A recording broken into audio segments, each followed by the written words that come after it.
Assalamu alaikum.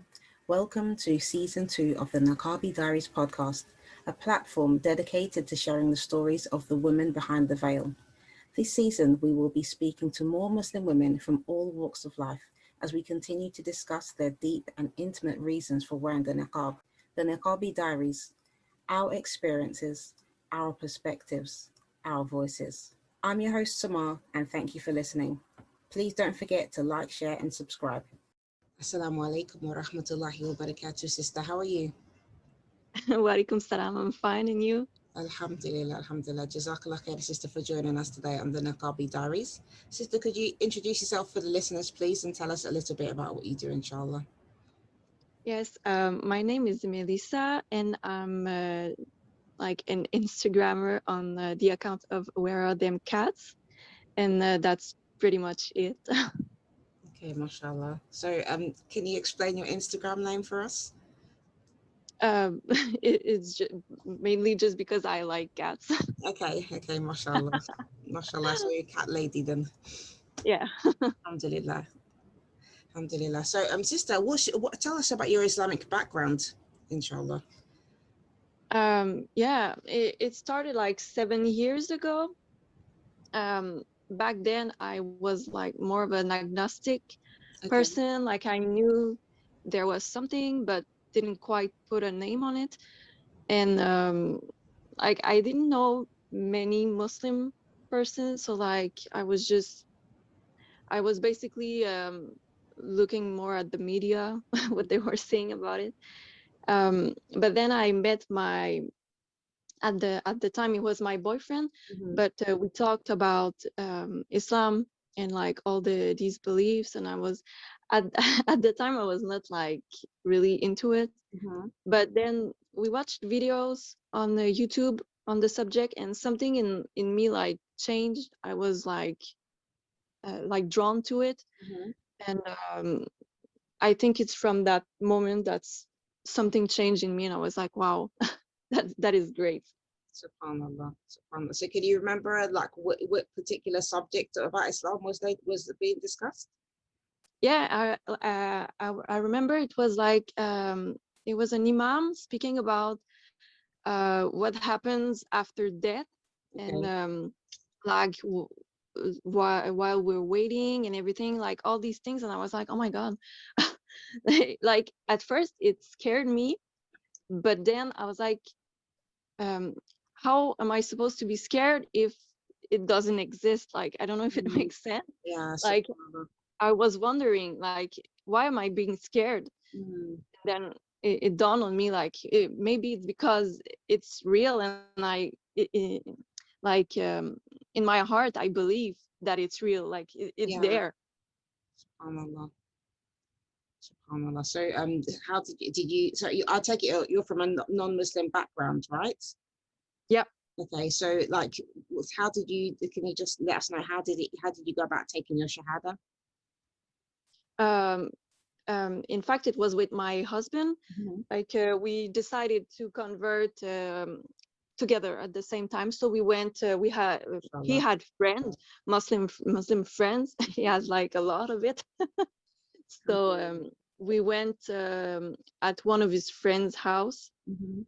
and we took our shahada there. So Allah. that's pretty much it. There's nothing like really Mashallah, special but about. that's amazing though. SubhanAllah, like sometimes you hear about people who, they were couples like before becoming Muslim, either married or whatever, and they come to Islam together. That's really nice. Yeah, I know. I'm really happy about it, but like, eh, for us, it was like super logic that we do it together. So like Alhamdulillah. at the time, it was like normal. Alhamdulillah. It's amazing, really. It's beautiful, mashallah. SubhanAllah. So, Yeah, so alhamdulillah. how did your family react to you becoming Muslim? In fact, it took us like many years before telling them, Mm-hmm. but when we did, they took it pretty well. They were surprised. Like like at first my father was like, okay, I'm not sure I understand, but I'm gonna respect it.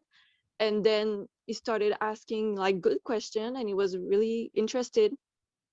and super respectful. So it was nice. I was like way more nervous than I was supposed to actually. And my husband parent reacted pretty much the same way. They were surprised but respectful. They understand. Alhamdulillah. Mashallah. So you live in France, right? Yeah. Okay, so obviously this story is going to be a little bit different because France has banned the niqab. So can you just tell us about, I can't, well, don't want to say your journey to niqab, but like, yes, your journey to niqab, and you know how you feel about the niqab in general, because obviously you're in a country where it's not allowed to wear it. You could be fined for wearing it outside. So if Yeah. you could talk about that, inshallah. Yeah. Well, where I'm currently living, it's not that bad. Like people around are not like with hijab, I say, but like with the niqab, obviously there's no niqabi that I've seen. I live like in the suburb, more like I'm not like in Paris, Okay. but I've seen on Instagram niqabis in France that are wearing the niqab, Okay. and they say because obviously people were like, "Aren't you supposed to be fined?" Yeah. But some niqabis said that even in Paris, the police doesn't say nothing. Like they just walk past you and don't say a word.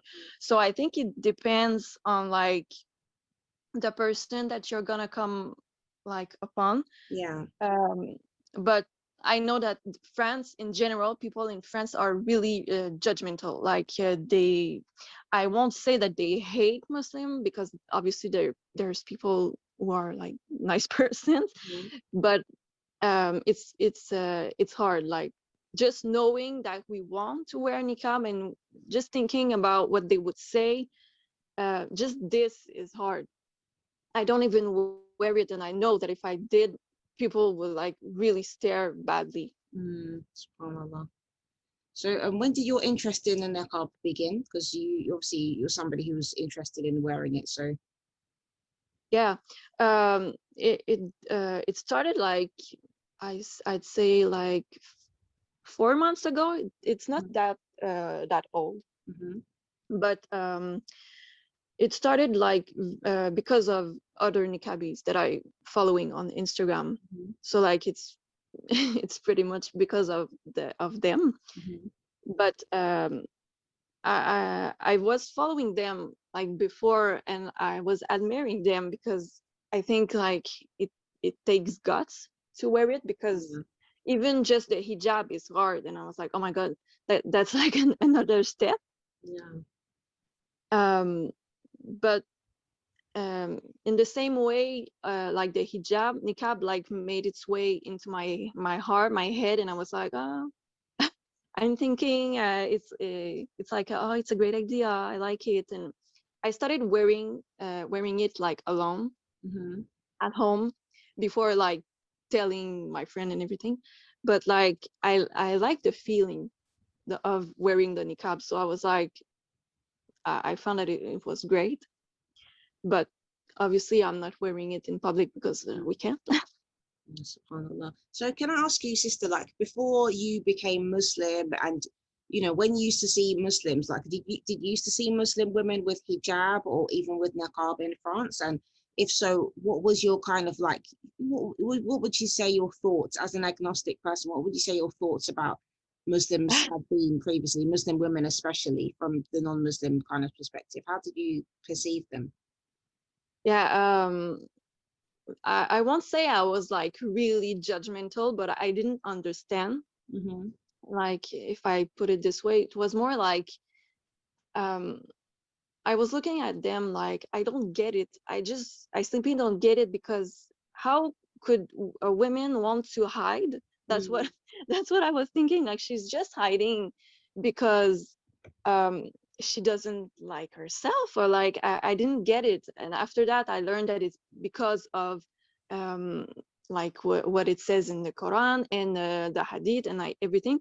And was like, but why would someone want to like follow something like I was thinking it's not coming from them. I don't know if it makes sense. Like to Yeah. me, it's like it was like oppression. Someone else is putting this idea in their heads, and they don't have free will. So like to me, I was like almost looking at them with pity. I say, Yeah. like I was like, oh, poor women. So that's what I was thinking at the time. I wasn't like really judgmental. Like I didn't think that they were like bad people, but just like I didn't get it. But you felt sorry for them, basically. Yeah, Yeah, yeah. subhanallah. So after when did you kind of start interacting with hijabis or like niqabis? When did you start interacting with such Muslim women? And what kind of Um, feelings did you have when that happened? yeah, but I started like I said, like 7 years ago, but Mhm. it didn't quite stick. I was like on a Facebook group, Right. and I don't know if it's maybe it was just me because I wasn't like not I won't say like really into it, but it was like at the beginning, so I was just like taking my place and everything, but it didn't stick. And then I left the group. I came back, and then it was like on and off for a while, What kind of and group then was I it, went on sister? Instagram. Yeah. Sorry, what kind of group was it that you was on Facebook? It was a sister group, like Oh, right, okay. just So is this after sisters. you became Muslim? The group was only Muslim sister. Yeah, so it's just after you became Muslim then. Yeah, yeah, I was already a Muslim back then, Okay, okay. and I went on group for support, but Yes. it's I don't know. It was like I feel like it wasn't the time for me to maybe Mm, like fully interact. Like so, I was like on and off yeah. for a while, and then it was on Instagram that I have like my big reveal, Mhm. if I may say, um, like to see um, Muslim women being so different, because on Facebook it's not that personal, I don't know, like Mm, artistic and everything. So on Instagram it's really like beautiful, and yeah. I looked at them, I was admiring them, and they were like showing their lives, and it made me realize that they have really different lives, and like they're normal, they're normal people, Mm-hmm. like just like you and me. And so this like made me like really want to interact more with sisters and like be a part of this community, because I was really um making myself like being a part. Yeah. Like I was not Not involving mixing. myself. Yeah. Yeah. So I was like not wanting to be with them. So at that moment I was like, oh, I want to be a part of them. Yeah. Subhanallah. So did you at that time did you manage to find sisters in your own community in France where you was living that you could actually No, go to the mosque? Oh, right. Okay. no, I didn't know. It's quite hard really to Mhm. find like there's a lot of Muslim women, but like another thing that is hard is being a revert. It Mhm. shows. Like it's like I'm like the only one who is white, and obviously when I came into in France, I was not like wearing hijab at first, Yeah. so the people knew, like, in a way. So the first day I came with hijab, they were like, oh, okay. But it's hard because I feel like being judged, and it's Yeah. that this I know that it's like another struggle of being a revert. So like I'm kind of stuck in between.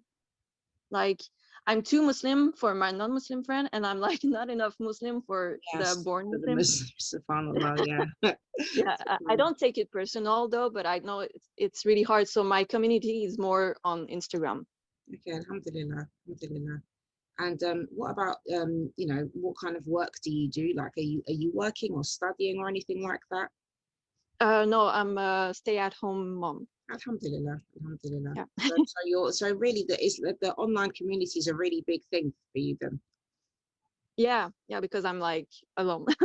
Oh, subhanallah, subhanallah. And I know of a sister as well, like a friend of mine. She lives in Italy and she's a revert as well, and it's the same for her because there's not many Muslims in her community, and she doesn't really get to mix so much with Muslims in the community Yeah, as well. So exactly. it's quite, there's a lot of struggles upon the people. I think people don't appreciate how much efforts you know, revert Muslims have to make, especially like when you live in these kind of rural areas and you come to Islam. Even here, there's for example, in the UK, I know there's some people who have become Muslim and they live in these rural areas where there's not even many people, let alone Muslims, you know. So when they come to Islam, it can be quite you have to make a lot of effort because you feel like you're the only one. But I mean, alhamdulillah, Yeah. obviously you're with your husband, but you know, still it's, you know, that you miss that Yeah. kind of sense of community that comes with you know, that comes a lot of the time with being Muslim. Yeah, exactly. SubhanAllah. So it's a lot of effort they have to make.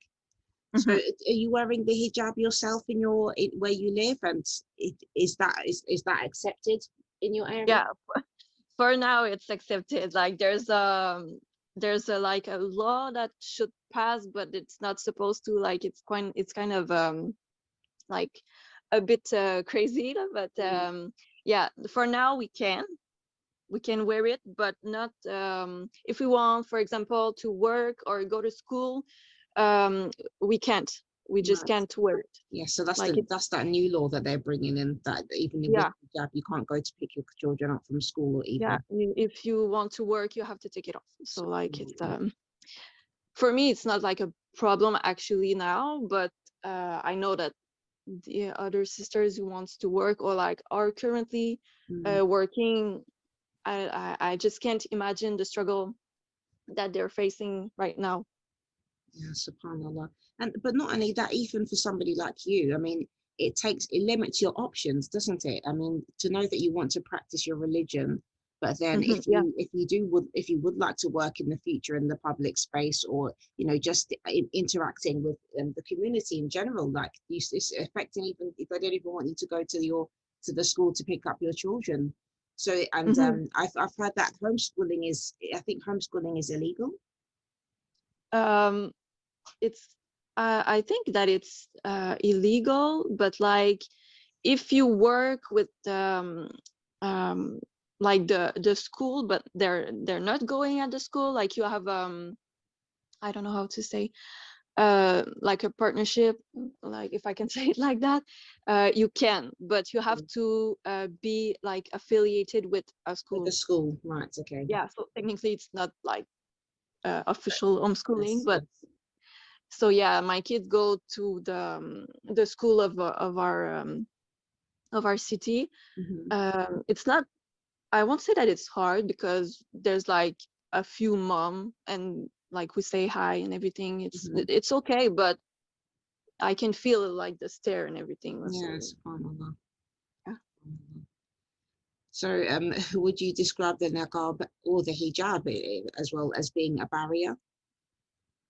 Um, yeah, like for now, the fact that I'm not working or studying makes it easier for now. But if I want in the future, I know that it's gonna be a struggle. Hmm. But uh, just walking in the street, like I feel it, that it's Mm, like it would be easier if I didn't have it. So like yeah, obviously it's a struggle in itself. Um, but I'd say that hijab is like easier than niqab, obviously. yes, yeah. But still, people, it's like there's two kind of people actually. Like there's the people that stare and like they're almost scared, Hmm. and there's the other that like are super respectful, like you're almost like you're an old lady, and Subhanallah. like they're super kind. So I think it's great, but at the same time I'm always wondering, is it because they pity me? Mm, So like it's subhanallah. not it's never like a good 100% good feeling. It's always like a little like wondering.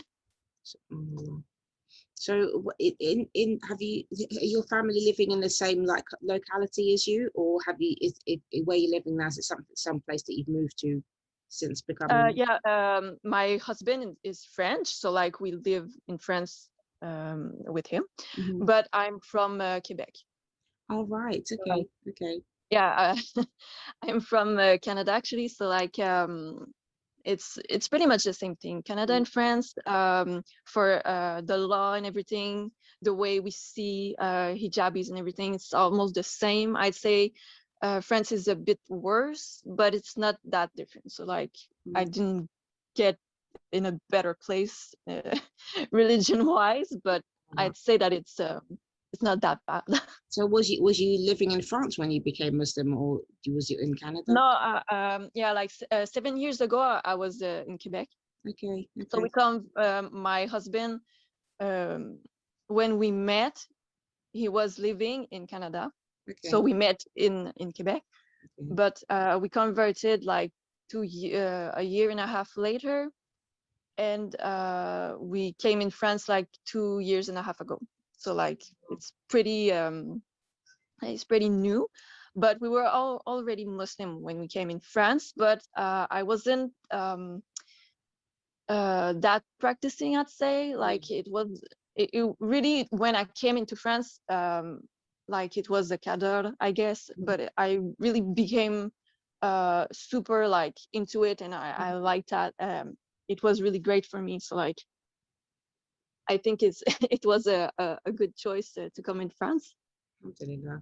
Okay, alhamdulillah. So for your husband, do you have access to go to the masjid where you live? Is there a masjid? Yeah, there's one like 2 minutes walking. So like Alhamdulillah, yeah, that's good. yeah, it's really close. Alhamdulillah. So at least Yeah. you can go to the mosque. Is it for men and women, the masjid? Yeah, there's a section on the side, a little section on the side for women, but yeah, we can. So Alhamdulillah. So and what about your children? I'm assuming that they must be quite young. So yeah. what about your children when they go to the masjid and things like that? You mentioned before that you know, sometimes you feel like you're too Muslim for your non-Muslim family and friends, but you're not Muslim enough for the Muslims. So Yeah. how do you feel that your children are kind of received when you go to the masjid? Do they get to mix with other Muslim kids? Yeah, I think it's easier for my kids. Like they're to them, I guess that they're just kids and they're like born Muslim. So like I think it's like easier, but we don't like interact much with like my husband obviously will talk to anyone. I'm more like a shy person, so I'm not like that. I'm more like a smiling person in the background. But my kids like will go play with other kids, and it's really fine. So I'm not I'm not worried for them, like in the Muslim community, but more like in the like they're going to a public school which is like non-Muslim. So I guess it's like more this that is my worrying part. Yeah, subhanallah. Subhanallah. Wow. So have you met any Niqabi sisters actually in real life then? You did mention that you state there are some women who just wear the niqab regardless and police don't say anything to them, but have you personally met any in France? No, I did not meet one in person, but like I said, on Instagram it's really like easier. They're more like in big cities where they just like it seems that they don't care, I guess. And it's good for them. But in the suburbs, I feel like it's harder in the suburbs because we'll be like only one. Like if I get out with a niqab, I'll be the only one, like in the little city that I am.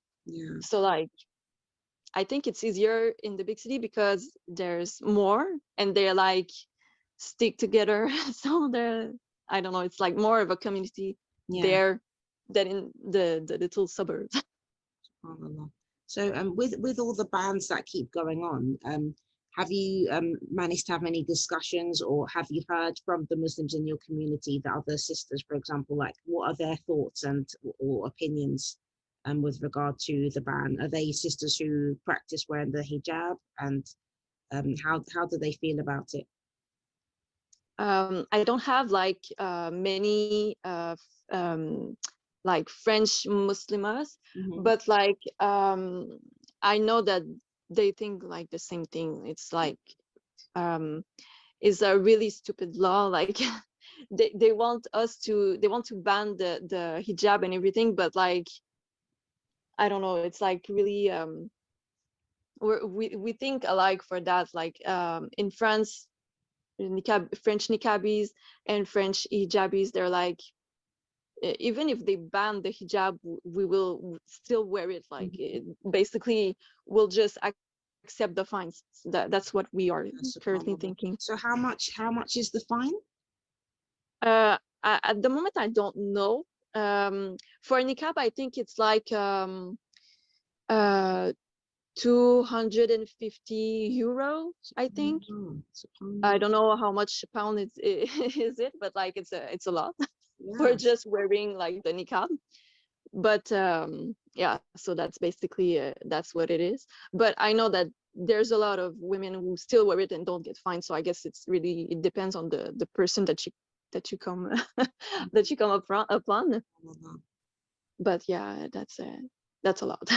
Wow, subhanallah. So have you experienced any kind of abuse for wearing the hijab itself in France? Um, until now, no. Like, alhamdulillah, I didn't have like any bad encounter. Hmm.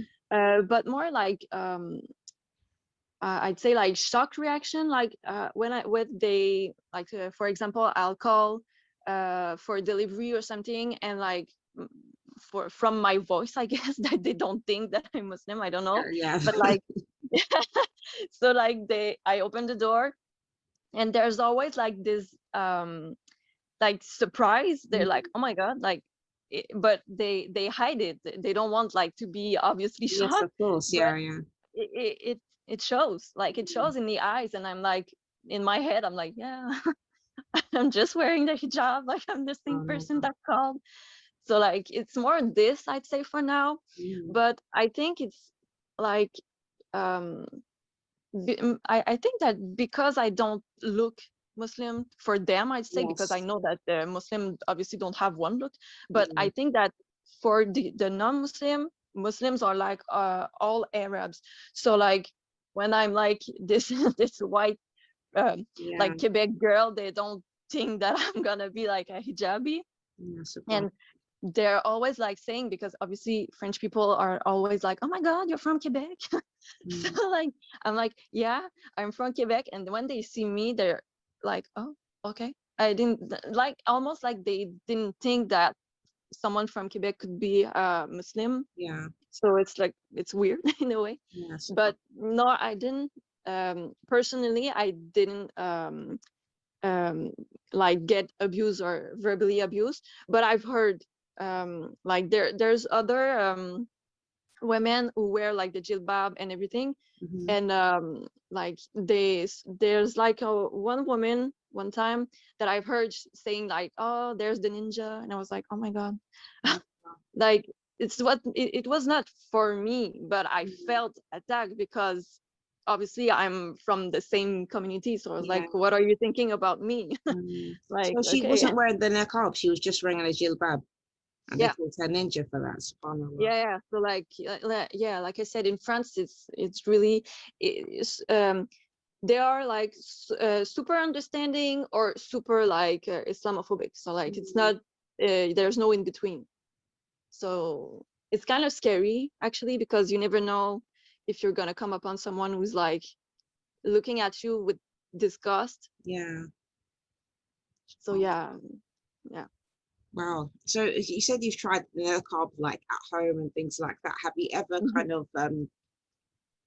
have you ever thought like, oh, let me just wear it outside, or to open the door, or to like, or go in my garden or something and see like how it feels? Yeah, I've thought about it. I haven't done it yet, but there's like this little park in like a kids playground, I'd say, um, and like 30 seconds walk. So like it's really close. So I've thought like, oh, maybe I will go with my kids, Mm-hmm. just like walking, so it's not like a big commitment, just Yeah. like you cross the road and you're there. Yeah. So I was thinking of wearing it like there. And there's like it's a playground, but like a big big field surrounding it, so like there's not many people, not Yes. many houses, Hmm. so like it would be like a private. So I was thinking of doing this like for starters, but like I don't know if I would like walk um to like the end of the street or something like that. I don't know if I would do it, Yeah. but yeah, I've had thoughts like that actually a Allah, couple of times. Allah make it easy for you, sister. SubhanAllah, like, it's interesting, like, just obviously I'm Muslim and alhamdulillah, I've been wearing the niqab for a while, okay? So, but Mhm. I think because like when I start wearing the niqab in the UK, we don't have these kind of restrictions, and Yeah, the yeah, only one I had to like kind of contend with was myself, like, to put it Mhm. on. Like I wanted to wear it, and it was just like, kind of Yeah, me taking that step towards dedication. So it's like for me it's almost difficult to kind of, I don't know, like your situation where you would really like to wear it, but then in your community, like obviously being a revert as well. So, and you're obviously, I think because you're white revert as well, so there's a difference. I think when you're, for me as a black revert, yeah, when you're black or like any shade of brown, basically, everybody Mhm. kind of assumes that if you're wearing the Islamic clothing, people assume that, yeah, you've just always been Muslim and you're just, brown. Yeah, yeah, But for a Mhm. white person, you have these different experiences because even though there are white Muslims as well, like born Muslims, but people don't generally associate Islam with, people who are white. So, Yeah, yeah, you Mhm. having a different experience, and then you're living in a country where they've put a ban, they've imposed a ban, even for the hijab, they're trying to ban it now as well. So could you try to Mhm. like just give us some kind of explanation, like how does all that kind of make you feel as a person, like all these restrictions being placed on you? Obviously it's a big jihad for you, but Yeah. and the fact that you want to wear the niqab and you don't have that kind of availability to do it, you're being forced to not wear it, if anything. Yeah, So like, how does that make you feel? actually it makes me feel oppressed. Like I don't feel SubhanAllah. free. I don't feel free to choose what I'm about to wear today. Hmm. So I'm just like always, like today would be like such a great day to be a cabbie, and I'm like, I can't. I just can't. So even if I feel ready, I just can't. So like I'm like living this secret.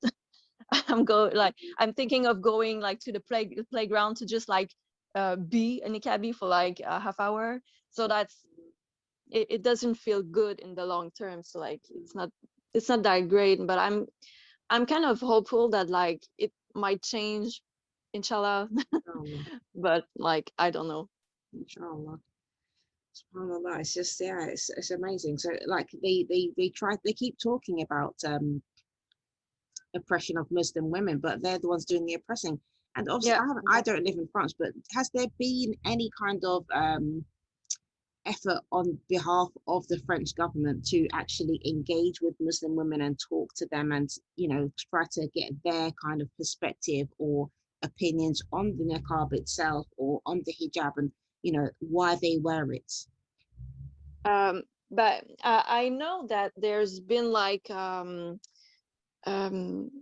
I don't know how to say it in English. Parlement, like Parliament. yeah. So like this place, Hmm. there's been like hijabis that went there to like Right. represent and explain and try to like deal with them in some Hmm. ways, but they're like in their way of thinking like, no, you are the one that is oppressed and like we need to save you and everything. So like it's really hard to like make them think outside the box for like like more than a minute. It's more like it's hard to just like wake them up. So they're really in their way of thinking. So like many hijabis have tried to like reason with them, but I think like it's not that easy for now actually. Yeah, subhanallah. It's amazing. Like, it's almost like they don't want to hear the Yeah. Muslim women in France, and or they don't want to see them either. Hmm. Subhanallah. Yeah, exactly. So Like they don't actually they didn't invite the hijabis. That's the hijabis that went there to like, I'm gonna like impose myself and represent my community because no one else will. So like that's where we are at now. So if you personally could give a message to the parliament, what would it be? Oh my. I think I would say something like, we're not oppressed. Um, it's our own free will. We chose it. So like, why won't you listen to us? Just we're just saying it plain and simple. Like, we're not the one that are oppressed. So just like listen. Give us a message in French, okay? So like just I know that's your first language, really. So just like express yourself in French and give a message to the French Parliament. I don't understand, but you do your little message, and I'll just sit here and listen. Go for it. Ok. Ben, en fait, c'est ce que je dirais, que nous, on est les personnes qui décident de notre propre corps et que ben, c'est notre décision, les jobs est notre décision et vous n'avez pas à décider pour nous. C'est basically, that's what I would say. Like, it's our decision. Alhamdulillah. Alhamdulillah. SubhanAllah. Well, that's the little message that you have for the parliament in French, or French parliaments. Yes, Yeah. and we want to be heard as Muslim women. Just because we cover ourselves doesn't mean that we don't exist. Okay, that's our choice to wear, what we want, and by the command of Allah subhanahu wa ta'ala. Obviously, we have strong religious reasons for wanting to cover ourselves. We're not just doing it. We're not doing it for the creation. We're doing it for the Creator, subhanAllah. And when you're prevented from doing something that is in your heart to do, like it's funny, like, because like I once met a taxi driver, okay? He was Romanian, okay, and he said to me, oh, I hope you don't mind me asking you a question, but like, why do you cover your face? Why do you dress like this? Because how can people know, like, if you're a man or if you're a woman? And I said to him, but does it matter if I'm a man or if I'm a woman? Because like in the society we live in now, if a man decides he wants to become a woman, it's accepted. If a woman decides that she wants to become a man, it's accepted. If a man wants to wear a woman's clothes, it's accepted. If a woman wants to wear a man's clothes, it's accepted. So why is it that me dressing like this is a problem? Since when did anybody care if somebody's male or female anymore? It doesn't seem to be like, these are things that you talk about. If somebody discriminates against somebody, who has this kind of, I don't know, what do you call it? Like if that's their way that they live, you would call it discrimination. You would say that you're being what's these terms that people use? Yeah, I know what you I mean, I like know. all these kind of fancy terms. I'm not good with stuff like that, okay? But you know what I mean? Like you would say that you're being discriminatory, yeah? But when it comes to a Muslim woman, you just want to cover yourself. You want to dress, in a way that is in coherence with the religion, with what Allah subhanahu wa ta'ala has commanded you. This now is a problem, subhanAllah.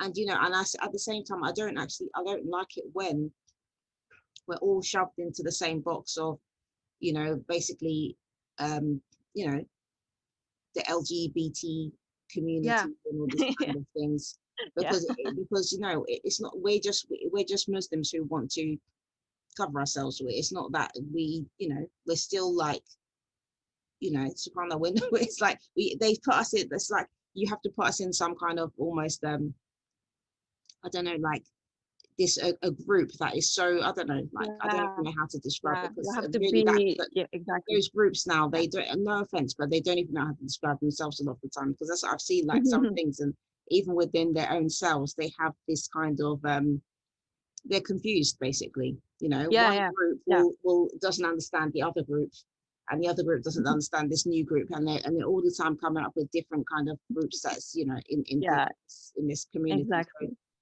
we don't belong in that group. SubhanAllah, we're just Muslims, that's it. Muslims, we've been around for a long time. We're from different cultures, we're from different nationalities, different ethnicities, different tribes, but we're just Muslims, and we're covering, and some of us we cover, we're recognizably Muslim, basically. We just want to be Muslims who practice our religion.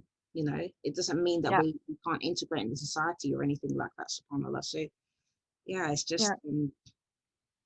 yeah, it's like he gets stuck, you know. It's a strange feeling to be like you're pushed into a box. Nobody wants to listen to what you have to say, but you're pushed into this Yeah. box, and that's it.